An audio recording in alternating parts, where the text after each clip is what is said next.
पक्षी ले लो, पक्षी ले लो, मस्त मस्त सुनहरे सुनहरे सुंदर पक्षी ले लो।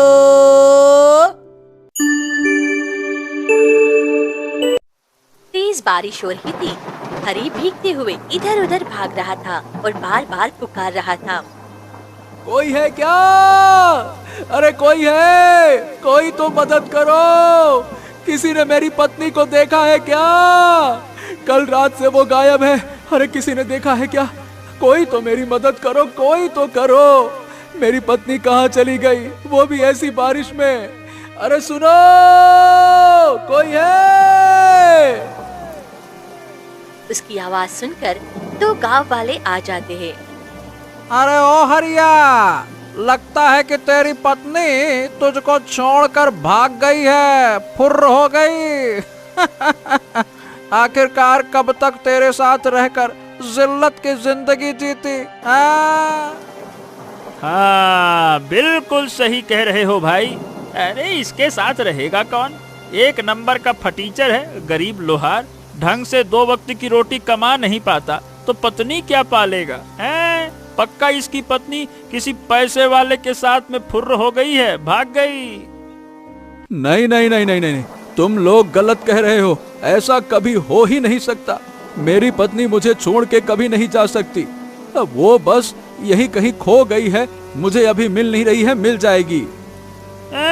बड़ा आया, मिल जाएगी। तेरी पत्नी तुझे कभी नहीं मिलने वाली। वैसे भी तेरे जैसे खड़ूस और गरीब के साथ कौन रहना चाहेगा?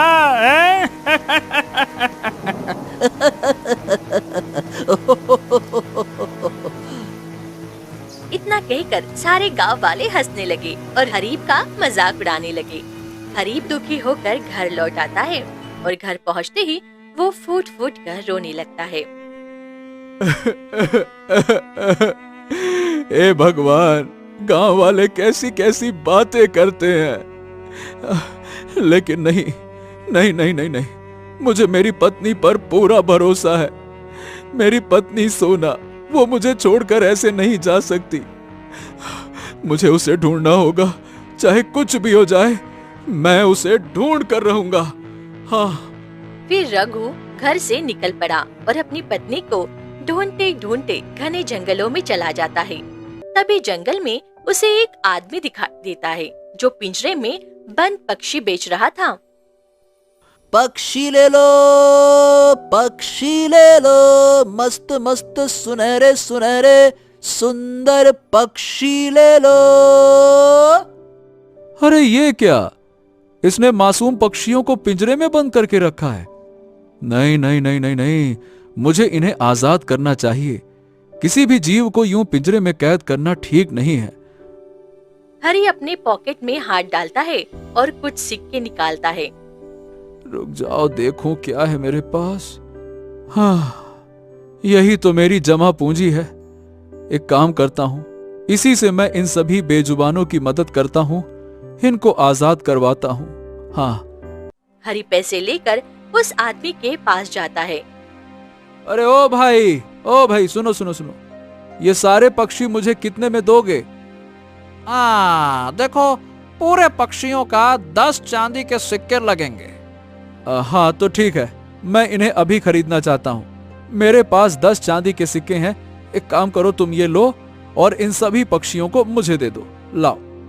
फिर आदमी वो पैसे लेकर सारे पक्षियों को हरी को दे देता है और वहाँ से चला जाता है। हरी पिंजरे को खोलते हुए कहता है, तुम सभी बोल नहीं पाते, लेकिन मुझे पता है, अगर बोल पाते तो इंसाफ जरूर मांगते। अब मैं तुम्हें आजाद करूंगा, तुम्हें एक अच्छी जिंदगी मिलेगी। हाँ, जाओ मजे करो। इतना कहकर हरी सभी पक्षियों को पिंजरे से आजाद कर देता है। सभी पक्षी उड़ जाते हैं, लेकिन एक सुनहरे रंग का पक्षी वहीं रुक जाता है। अरे भाई, तू क्यों रुका है? तू भी चला जा, तुझे भी तो आजाद कर दिया। जा भाई। मैं नहीं जा सकता, तुमने मेरी जिंदगी बचाई है। मेरा जीवन तुम्हारा कर्जदार है। अरे बाप रे बाप! ए भैया, तुम बोल कैसे सकते हो? तुम तो एक साधारण पक्षी हो। मैं कोई साधारण पक्षी नहीं हूँ। मैं तुम्हारी किस्मत बदल दूंगा, इसीलिए मैं अपना कर्ज चुकाए बिना नहीं जाऊंगा। हो तो ठीक है, चलो आज से हम दोनों साथ में रहेंगे। ठीक है, चलो। हरी सुनहरे पक्षी को लेकर अपने घर आ जाता है। हाँ, तुमको पता है मित्र, अभी मेरी पत्नी सोना होती ना तो जल्दी से मुझे एक गिलास पानी लाकर देती। काश मेरे पास भी पैसा होता और मैं भी धन कमा पाता तो मैं अपनी पत्नी को खुश रख पाता और वो मुझे छोड़कर नहीं जाती। ये बताओ, तुम अपनी पत्नी सोना की तलाश में हो ना? हाँ, लेकिन तुम्हें कैसे पता कि मैं अपनी पत्नी सोना की तलाश में हूं? तुम ये सब कैसे जानते हो? मैं एक गहरा रहस्य हूँ। मैं उसके रहस्य का रक्षक हूँ। बिना मेरे तुम कुछ भी नहीं जान सकते। मैं तुम्हें उस तक पहुंचा सकता हूँ। आहा, तुम ही मेरे सच्चे मित्र हो। वादा करो कि हमेशा मेरे साथ रहोगे और मेरी पत्नी को ढूंढने में मेरी मदद करोगे। वादा? तभी हरी का पड़ोसी महेश उस पक्षी के साथ उसे देख लेता है। अरे गांव वालों, सुनो सुनो सुनो भाई, सब लोग इधर आओ। देखो ये हरी, इसकी पत्नी तो किसी और पैसे वाले के साथ भाग गई। अब ये एक पक्षी के साथ रह रहा है। क्यों हरी, अब इस पक्षी को सिंदूर भी लगा दे।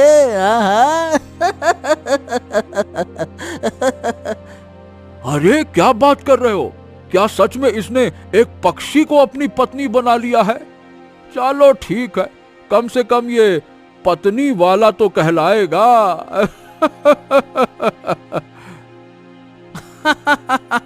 हाँ, और अच्छा है, कम से कम हमारे गांव में तो एक ऐसा व्यक्ति भी है जिससे हमें मनोरंजन मिलता रहेगा। क्यों? पति और पत्नी, इंसान और पक्षी। अब तुम एक काम करना, पक्षी के पीठिया में बैठ जाना, पक्षी तुमको आसमान की सैर करा देगी।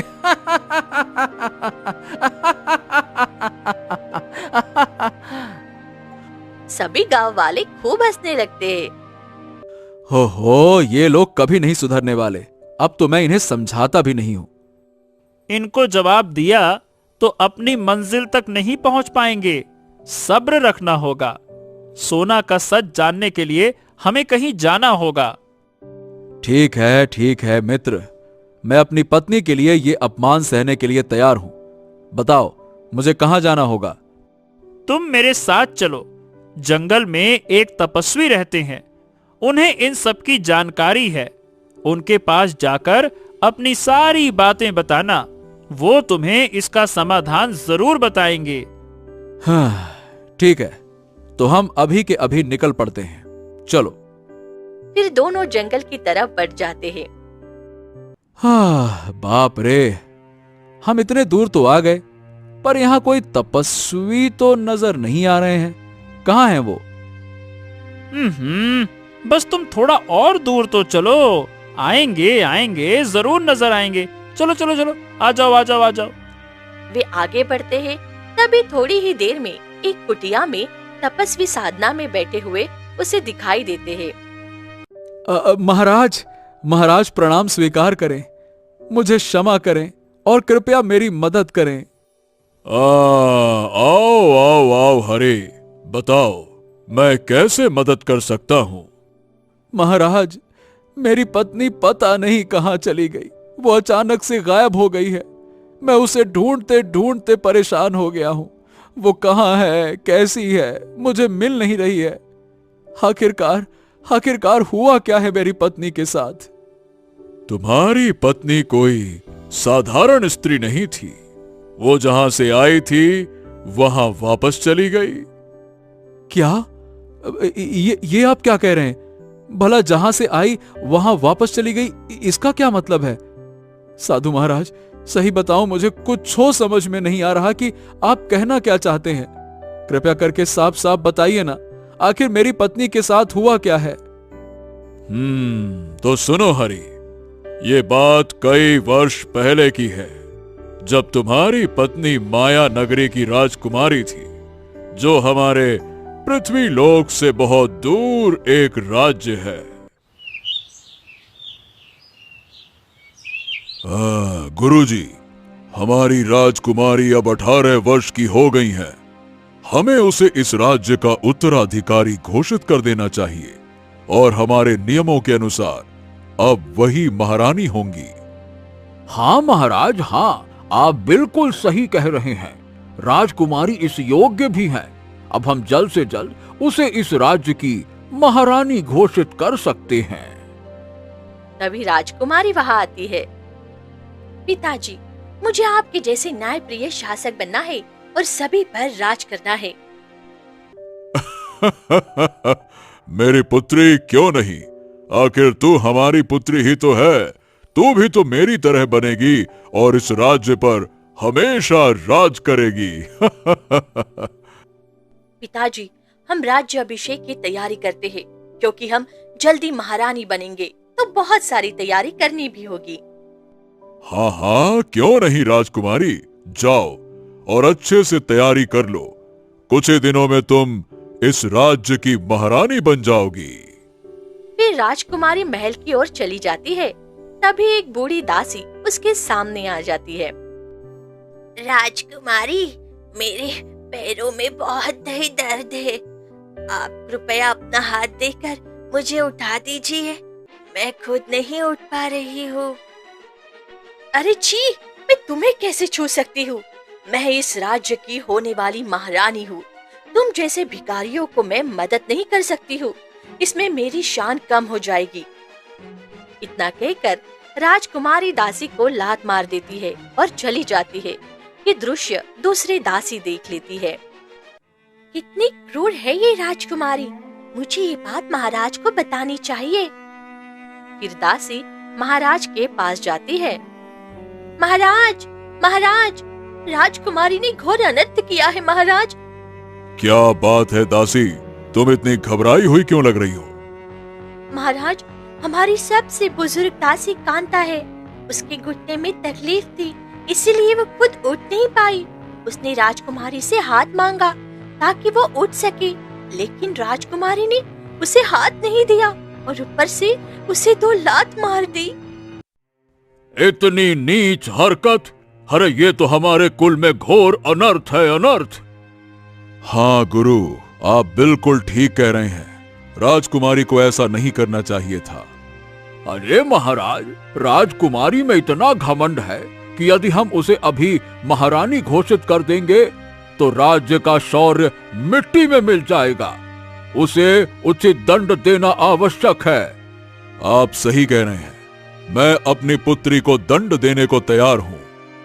हमारे नियम के अनुसार जो कोई अपराध करता है उसे धरती लोक पर जाना पड़ता है और साधारण जीवन जीना पड़ता है।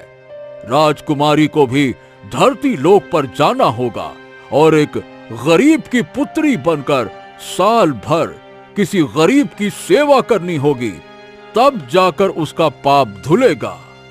हाँ, ये ठीक है। तभी राजकुमारी अपने लिए एक ताज बनाकर आती है। पिताजी, ये देखिए, मैंने अपने लिए एक खास हीरे से ताज बनाया है। जब मेरा राज्याभिषेक होगा ना, तब मैं ये पहनकर बैठूंगी। तभी ज्योतिष्य ताज को छीन लेते हैं। राजकुमारी, तुम इस ताज के योग्य नहीं हो। ताज के योग्य बनने के लिए तुम्हें धरती लोक पर रहकर साधारण जीवन जीना होगा, तब तुम्हारा घमंड टूटेगा और तुम योग्य बनोगी। ये आप लोग क्या कह रहे हैं? मैं इस राज्य की राजकुमारी हूँ। आपकी हिम्मत कैसे हुई मुझसे ऐसा कहने की? गुरुजी बिल्कुल ठीक कह रहे हैं। तुम्हारे अंदर घमंड है। ये घमंड टूटना जरूरी है। दया और सभी को सम्मान देना सीखना चाहिए। तुमने कांता दासी के साथ अपराध किया है, अपराध। तभी ज्योतिष्य अपने कमंडल से जल लेकर राजकुमारी पर छिड़क देते हैं और राजकुमारी गायब हो जाती है और धरती लोक पर रघु की पत्नी बनकर जीवन जीने लगती है। और 1 साल बीत जाता है। तभी एक दिन आधी रात को राजकुमारी उठकर जंगल की ओर निकलती है। तभी वहाँ 2 विचित्र सैनिक आते हैं। राजकुमारी, अब आपका 1 साल पूरा हो गया है। धरती लोक पर अब आप और नहीं रह सकती। नहीं, मैं अब नहीं जाऊंगी। मैं अपने पति से बहुत प्यार करने लगी हूँ और अब उन्हीं के साथ रहूंगी। नहीं नहीं नहीं नहीं, ऐसा नहीं हो सकता। आपको हमारे लोग जाना होगा। राजा का आदेश है। कुछ भी हो जाए, मैं नहीं जाऊंगी। मैं अब धरती लोक पर अपने पति के साथ रहना चाहती हूँ। वो मुझसे बहुत प्यार करते हैं। मैं उन्हें यूं अकेले नहीं छोड़ सकती। तभी राजा स्वयं प्रकट होते हैं।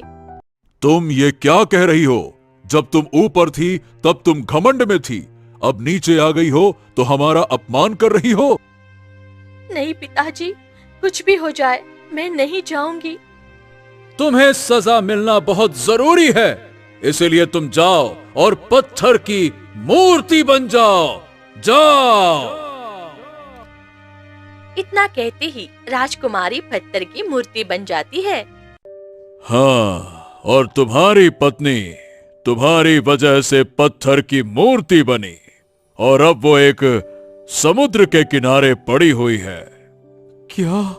नहीं नहीं नहीं नहीं नहीं, साधु महाराज, मैं अपनी पत्नी को जिंदा करना चाहता हूं। आप तो मुझे यह बताइए कि मुझे करना क्या होगा। मैं अपनी पत्नी के बिना नहीं रह सकता। सोना भी मुझसे प्यार करती है और मेरे ही चलते उसने अपनी राजगद्दी त्याग दी। तो मेरा यह फर्ज है कि मैं उसे पत्थर की मूर्ति से आजाद करूं। मैं अपनी पत्नी को कुछ भी करके आजाद करूंगा।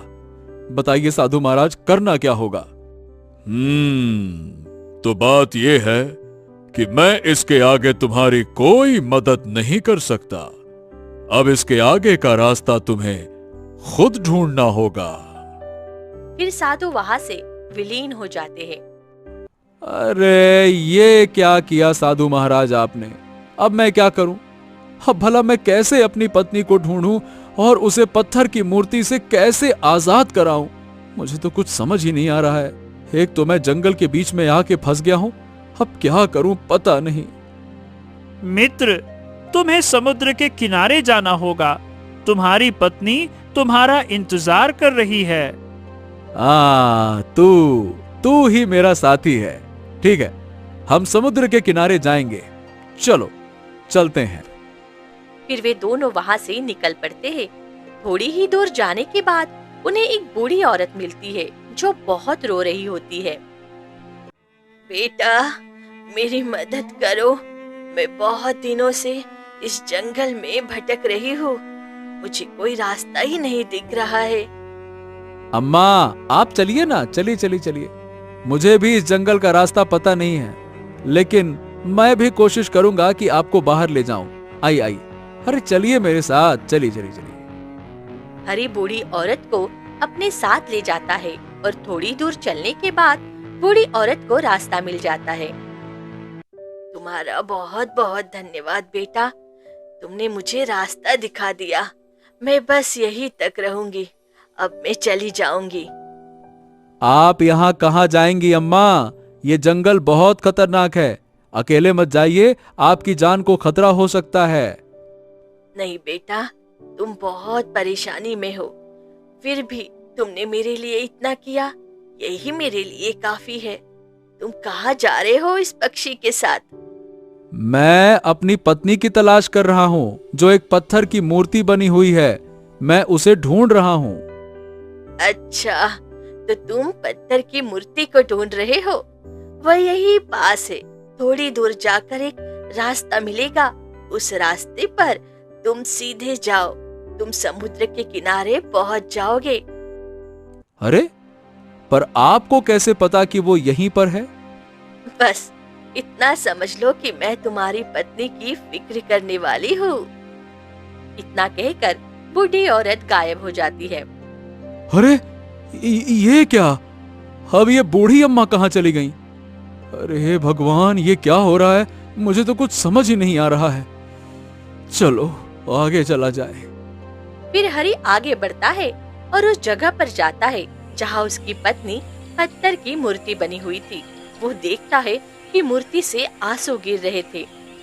हाँ, अरे सोना, सोना, तुम तो मेरे लिए पत्थर की मूर्ति बन गई। मैं तुम्हें कैसे इस मूर्ति से आजाद करूं? मुझे कुछ समझ में नहीं आ रहा है, क्या करूं? तभी पत्थर की मूर्ति से आवाज आती है, हरि, तुम मुझे इस मूर्ति से आजाद कर सकते हो। मैं कई दिनों से तुम्हारा इंतजार कर रही थी कि तुम मुझे ढूंढते ढूंढते मेरे पास जरूर आओगे। हाँ, तुम बोल रही हो। हाँ हाँ सोना, मैं तुमसे बहुत प्यार करता हूँ। तुम कैसे ठीक हो सकती हो? मैं तुम्हें आजाद कराऊंगा, तुम बिल्कुल चिंता मत करना। बस मुझे ये बताओ कि मुझे करना क्या होगा? तुम्हें मेरे लोक तक जाना होगा और मेरे पिता से क्षमा मांगनी होगी और मेरे लोगों का जल लाना होगा। उस जल से मैं पत्थर की मूर्ति से फिर से इंसान बन पाऊंगी। ठीक है, मैं तुम्हारे लोक तक जाऊंगा। लेकिन सोना, मुझे कोई रास्ता भी तो नहीं पता है। मैं वहां तक जाऊंगा कैसे? मैं तुम्हें रास्ता बताऊंगा। हैं? लेकिन तुम्हें कैसे पता ये रास्ता? क्योंकि ये कोई और नहीं बल्कि मेरी रक्षक है।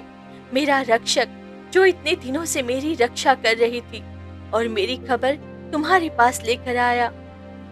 क्या? क्या गजब करते हो मित्र। तुम रक्षक थे और इतने दिनों तक मुझे ये बताया क्यों नहीं? गजब करते हो भाई। क्योंकि मुझे अनुमति नहीं थी। यदि मैं तुम्हें कुछ भी बता देता तो ये पत्थर की मूर्ति हमेशा के लिए टूट जाती। ये श्राप था, इसीलिए तुम्हें खुद रास्ता ढूंढना था। अब आगे चलो, मैं तुम्हें उस लोक तक ले जाता हूँ। चलो। तभी एक तेज रोशनी फैलती है और वहाँ एक सुंदर द्वार खुलता है। हरि उस द्वार के अंदर जाता है और माया नगरी में पहुँच जाता है। वहाँ सभी लोग विचित्र तरीके से दिखते हैं। अरे, ये सब लोग इतने अजीब क्यों दिख रहे हैं? और उनकी आंखें लाल हैं, चेहरा काला क्यों है?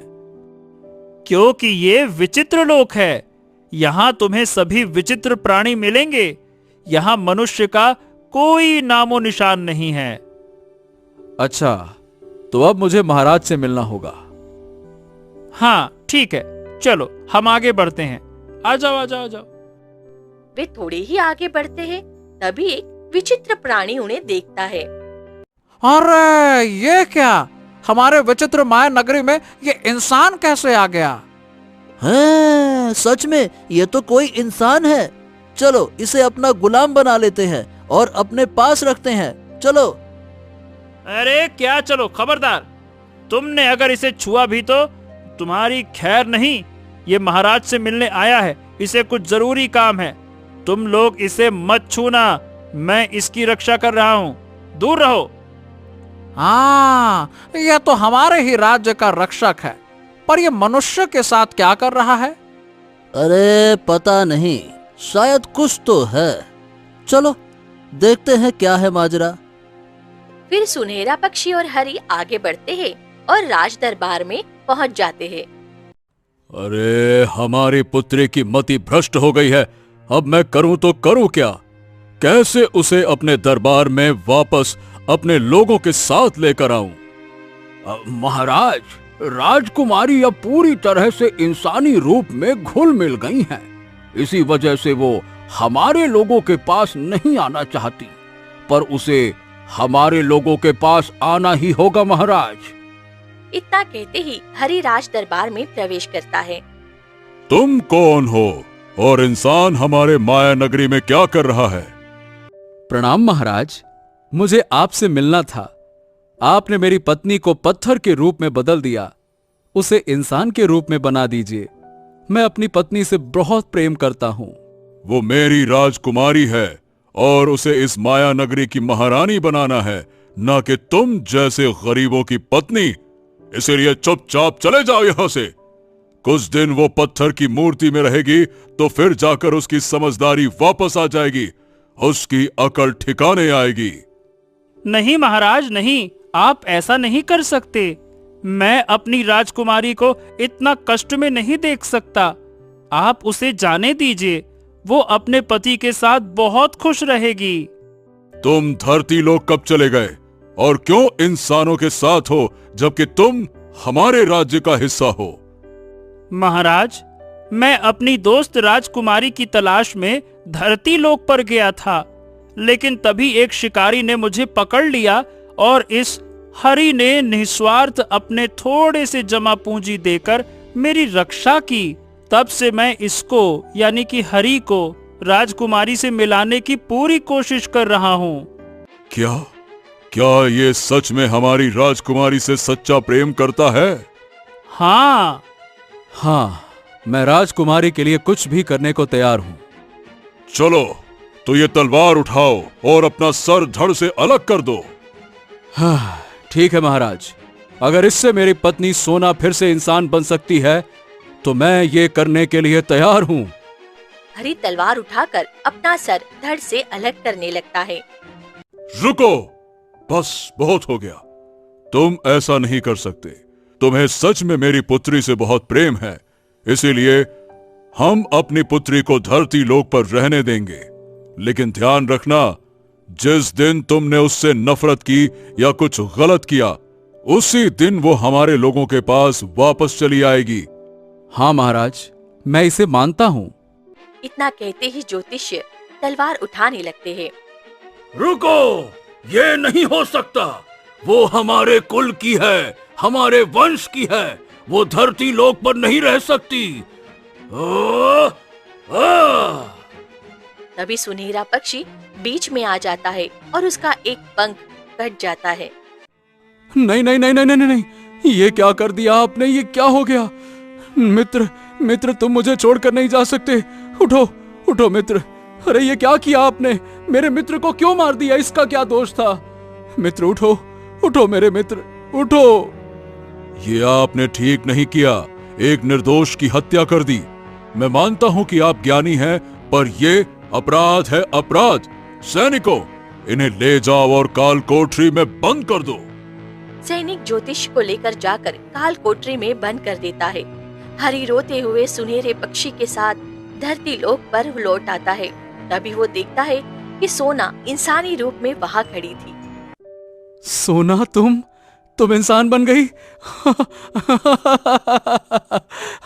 मैं बहुत खुश हूँ, लेकिन मेरा मित्र इस दुनिया में नहीं रहा। ये क्या हुआ मेरे मित्र को? तुम्हारे ज्योतिषी ने मुझे मारना चाहा, पर तुम्हारे रक्षक और मेरे मित्र ने बीच में आकर मेरी जान बचाई और खुद अपनी जान गंवा बैठा। ये मेरा बचपन का साथी था, ये मुझे नहीं छोड़ सकता था। हमेशा कहता था कि ये मेरी रक्षा करेगा। लेकिन आज इसने मेरी खुशी के लिए अपनी जान दे दी। मैं इसकी कुर्बानी कभी नहीं भूल सकती। मैं भी इससे बहुत प्यार करता हूँ, इसे कभी नहीं भूलूंगा। इसने हम दोनों को मिलाने के लिए अपनी जान की बलि दी। हम इसकी कुर्बानी को कभी बेकार नहीं जाने देंगे। अब हम दोनों हमेशा खुश रहेंगे। उस दिन से सोना और हरि अपने यादों और मित्र की कुर्बानी के साथ जीवन जीने लगते हैं।